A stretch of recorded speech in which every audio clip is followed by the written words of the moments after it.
Okay, I may or may not post this video, but this is an explanation of my post yesterday about some jobs are just not efficiently set up. I'm not efficiently set up for. And why this one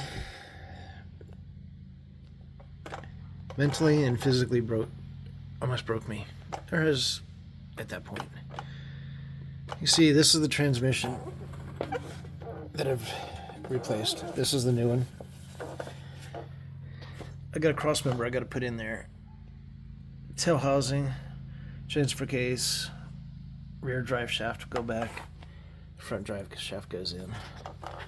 Front drive shaft has to go in before the cross member, so it'll actually get in to the position it needs to be in. But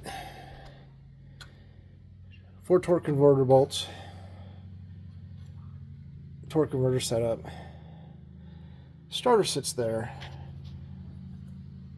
Let's see, there's a stud there, there's a bolt there, and then up behind there where you can't really reach, can't see at all, is another bolt for the starter. Way up high up there are 2 of the 7 bell housing bolts.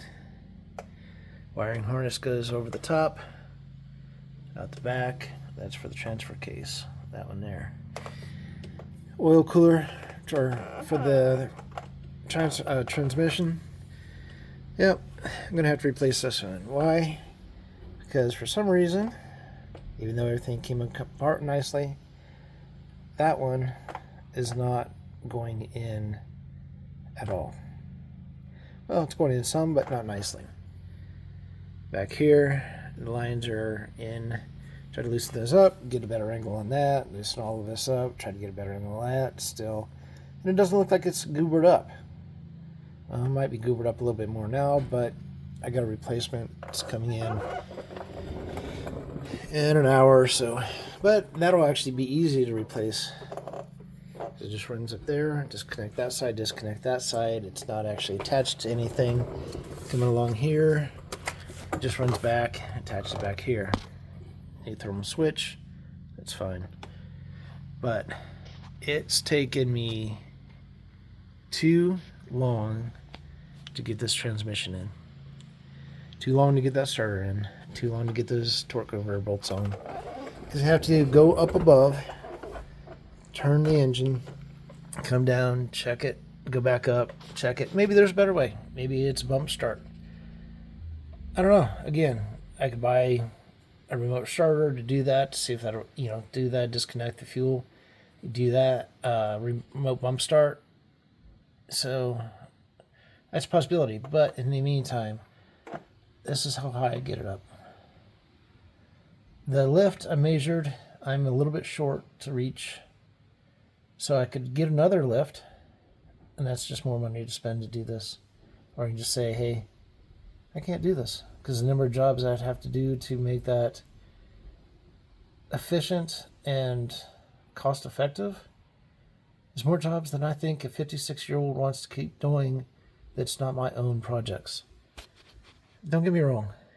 I love working on on this stuff. I love learning.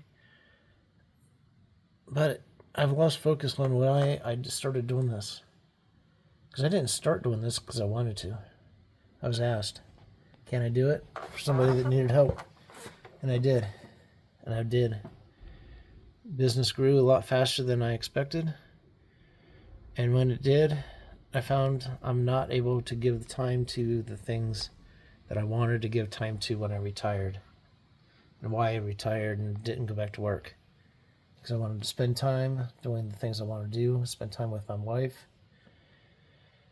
and have fun.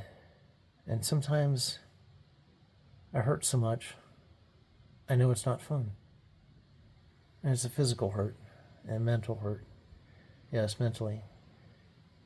I just try to do my best, and if I don't feel like I'm doing my best, I'm a failure. Alright. Well, I hope that makes an explanation of a little bit from yesterday. There's still things I'm going to do, still things I will do, still things I can do. But this kind of work on a full-size truck is going to be limited, if not eliminated.